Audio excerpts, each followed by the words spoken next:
Watch this. No way!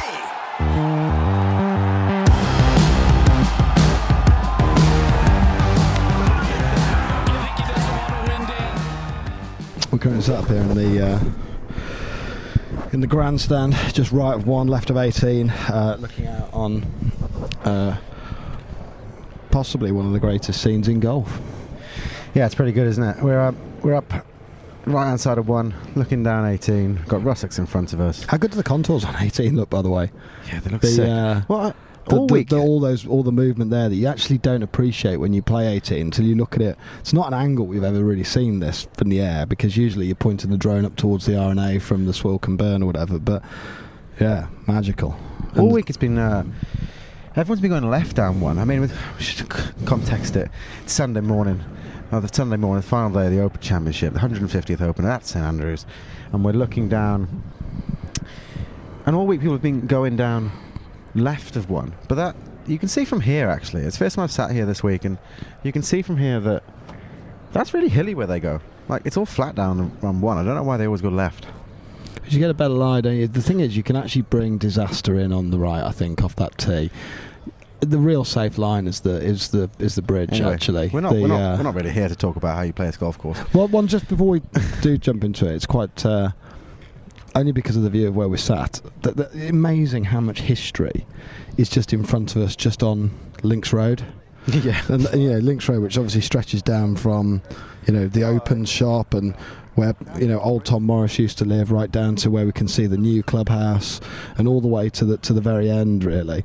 And each of those buildings, I mean, anyone who's unsure of what to buy, if they're curious about the history of St Andrews, Roger McStravick's book In the Footsteps of Old Tom is brilliant, because it sort of details each of those buildings, and all the events around it. So things like the Russex, which is recently restored, and I've heard it's $3,000 up on that balcony, by the way, for the day. To get up there, I've heard, just to stand up there on the balcony. But like the story about, I think it's like a Dutch family or something, that the very wealthy Dutchman or someone from the Nordics who buys this hotel, and his wife just sort of falls in love with the town, and all sort of that sort of drives some of the reformation of St Andrews and stuff, and it becoming a immense holiday resort. It's amazing. Forgans, you got Old Tom's shop over there, which is now the Open shop, which is a joke. But you got Sheila, which is the great granddaughter or great granddaughter of Old Tom. She hangs out the window. You can see it, and which is exactly where Old Tom used to. Which is where he used to hang out the window. It's pretty special. Going on, you got the St Andrews Club, you've got the St Rule, you've got the Russex. I mean, the new club is down there to the right, and these are all clubs that share the links. And if it's not in the Open, I mean, we wouldn't be here because it's Sunday. But if it's not the Open, it's all these clubs share the links. It's just so much of history around us. The RNA, obviously, clubhouse to our left. So should we talk about the tournament? And oh my God, Rory McIlroy yesterday. Shall we talk about it? I think we've got a duck shoot on our hands here. It is going to be. It's. Let's rewind a little bit. I think everyone was concerned about the score. I think everyone was concerned. I think Bruce is just. It was concerned our podcast wouldn't age very well. I think it hasn't aged at all, not well at all. And they've got away and they've shot 16 under. They're going to be going for probably 21, 22. And in that, I think the old course has held up superbly. I think it's been the best Open for a long time. Yeah, there's just been a huge amount of kind of special moments, and it feels like a really close race at the moment, doesn't it? So I mean, yeah, yesterday, if I'm honest, without much wind, with a bit of soft rain and stuff, I thought, God, if you don't shoot 65, you're going backwards in this business. But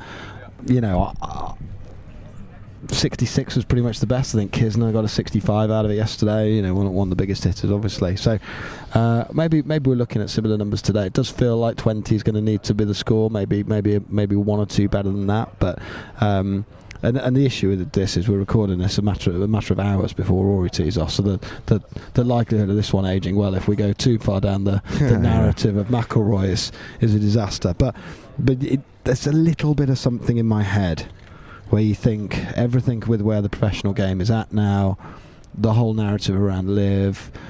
Someone made a really good point yesterday, which said the winner of the 150th Open just needs to get the significance of the moment. Yeah. And I thought that was a really, really good point. They just have to understand the significance. What we can't have is, what we don't want is someone winning it where it's sort of like a nod to the sponsors and always very special winning at St Andrews and off into the... Can obviously get some background noise there, clapping, but someone's just put it to about 15 feet on 18, probably with a 6-iron.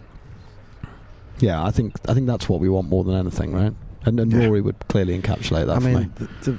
The Rory Hovland narrative yesterday was absolutely superb.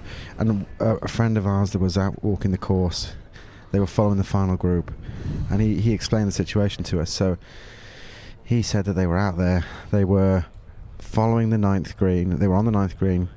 Cam Smith and Cam Young in the final group were both about to putt off, and as they're about to putt, Rory cans this bunker shot up on the hole ahead on 10, and the noise, apparently even on 9, the noise was absurd. Definitely. And he said you could see both of those players. I think it's described to us.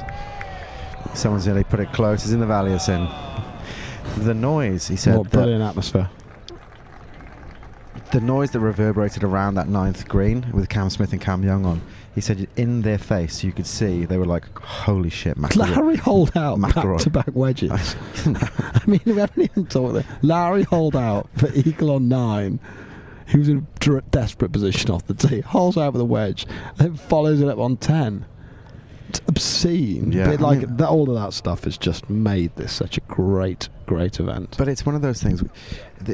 The reason I say that I think the Old Course has really stood up really well is you've got low scoring for sure. I mean, there is tons of low scoring, but it is one of the best leaderboards that I can remember.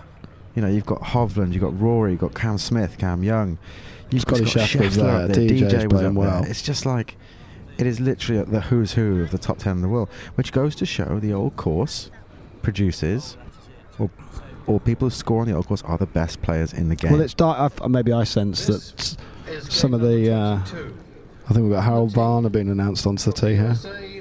Harold Varner III.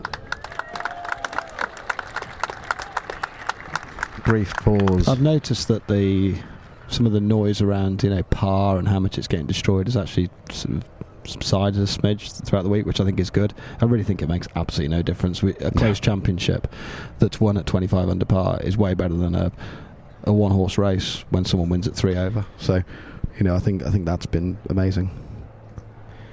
We watch as Varner spanks one down the middle. Looking good. So yeah, I think I guess we'll do a recap pod tomorrow when we've got to the conclusion of this. But we did just want to do a podcast, I think, from up in the stands, if for nothing more than just some of the background and the noise and some of the It's the interesting. applause and the introductions there on the first two. It's interesting when I'm watching a bit on the TV. It doesn't look that busy, but I can assure you, when you get on the ground here, it is so busy.